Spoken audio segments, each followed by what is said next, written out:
A dramatic close call in frigid, rough seas. When a mussel boat ran aground off the coast of P.E.I. nearly 2 years ago, the crew was forced to take refuge on the roof. Eventually rescued by the local fire department, no one was hurt. We just rescued five guys, 5 dads, fathers, uncles, and that makes a big difference in a small community like PEI. Now, recently obtained documents show help may have arrived sooner.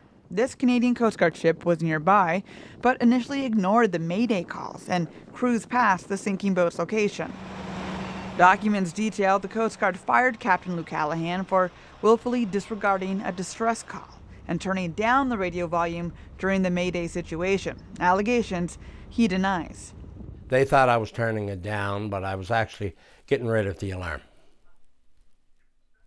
I might have turned it down a touch if it was too loud, but enough that I could hear it. During the grievance hearing, the Coast Guard pointed to long-standing Canadian and international maritime laws which say every mariner is expected to do everything they can as soon as possible to respond to a Mayday call.